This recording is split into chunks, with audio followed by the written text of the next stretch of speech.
Lord, by this time there will be an odor. I've always loved the KJV's rendering of this verse. I was telling the folks Wednesday about this past Wednesday.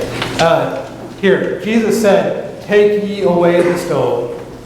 Martha, the sister of him that was dead, saith unto him, Lord, by this time he stinketh.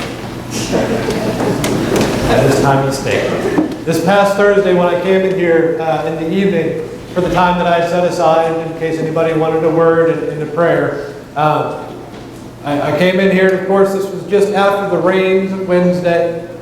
And I came up to the sanctuary, I opened that front door, I sniffed, and I said, "It stinketh." Some of you may have caught a whiff of that stinkiness as you came in this morning.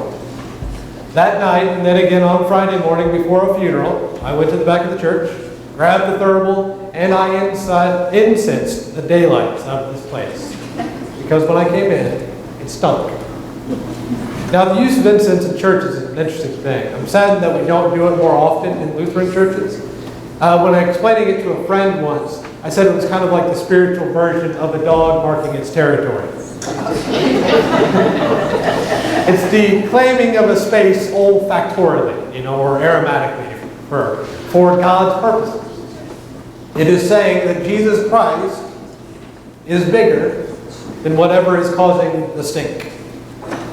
Now I say this because this morning, many of you have someone or something in your life that, were you to sense Jesus approaching you might say to him, Lord, surely not, for by this time it stinketh. It may be your own guilt. It may be some tragic experience, some unfortunate set of circumstances, some wrong someone else has done to you, or even your own self-loathing. Likely it is a mixture of a few of those. And over these things you say, it stinketh. And if you're any good at compartmentalizing at all, you shut the door on that room in your mind and try to stay as far away from it as possible, as often as possible. Now, whatever it may be, here's the rub.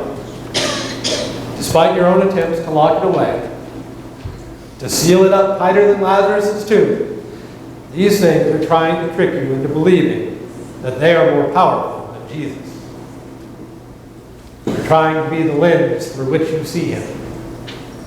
You all who wear glasses know what I'm talking about. It's like when you take them off the front of your nose and you can see this miniaturized version of whatever it is that's in front of you in the lenses. A strong example of this actually comes right after our passage for this morning. Immediately after raising Lazarus, some of the Jews who witnessed it go and tell the Pharisees. And you have to hear what they say. They gathered council and they said, what are we to do? For this man performs many signs. If we let him go on like this, everyone will believe in him, and the Romans will come and take away both our place and our nation. Listen to that. He's raising people from the dead. We better stop him, or we're all going to die. If you can follow the logic of that statement, then you're familiar with this experience. That's what's happening. These things are giving you a distorted, miniaturized picture. And they're good at it. They're very persuasive. Physical death is the most dramatic example, though it isn't the only one. Death parades around as if it had the final word on who you are, who we all are, and who Jesus is. You can hear this in what Mary says to Jesus upon his arrival. Lord, if you had been here, my brother would not have died. Now she's right, of course. What she says is undoubtedly true. If Jesus had been there, he would have healed Lazarus of the disease. But hear the untruth which stands as the subtext to what she says. That because he wasn't there at that moment, Jesus doesn't care. And not only that, her subtext signifies that she believes Jesus' opportunity for doing something has passed. Let's take those one at a time. First, that Jesus doesn't care. This is at the heart of the why question, and we're all familiar with the why question. Mary here puts it in the form of a statement, but her heart is pleading, why weren't you here? Now, for all of us who've ever asked that question, we have companions in Mary and Martha. Now, for some reason, God almost never answers the why question. He didn't do it for Job, and he doesn't do it here for Mary. But the question, don't you care? That one he answers. We're told twice in this passage that Jesus was deeply moved. We don't always pick up on this as a literary culture, as well as they did back then as a more oral culture. But whenever the Gospels repeat something in short succession like that, it's meant to grab your attention. To that end, we are told in verse 35 that Jesus wept. Jesus wept, of course, is the shortest verse in the whole Bible. Many confirmation students memorize it for that very reason.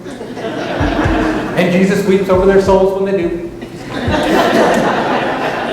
But in all seriousness, that verse carries so much significance. How differently do we hear this story because of that one verse? Jesus is not a removed, unaffected God, distanced from his creation. In Jesus Christ, God enters into our world and suffers the curse of futility with us.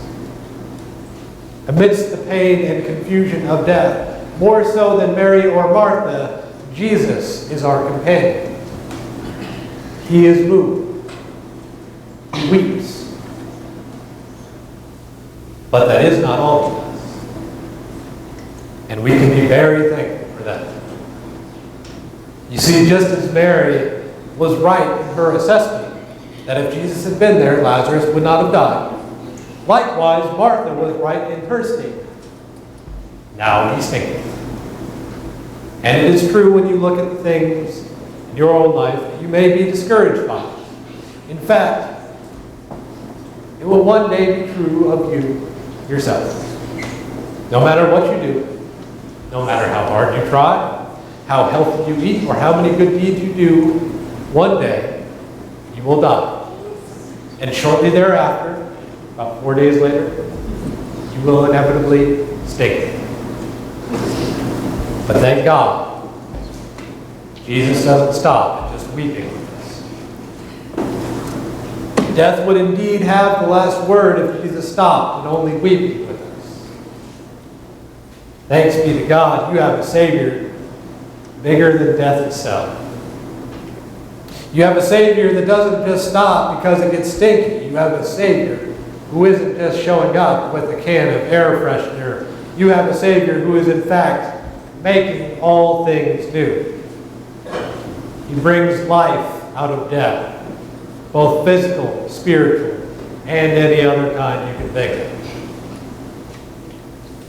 You have a Savior who says to you every day, I don't care how much you stink. You are mine. Come out. You have a Savior who will swallow up death forever. Who says, behold, I am making all things new. Who will one day stand beside your grave, look death square in the eye and say, unbind him, unbind her, let them go. And Isaiah says, we will reply, behold, this is our God. We have waited for him. Amen.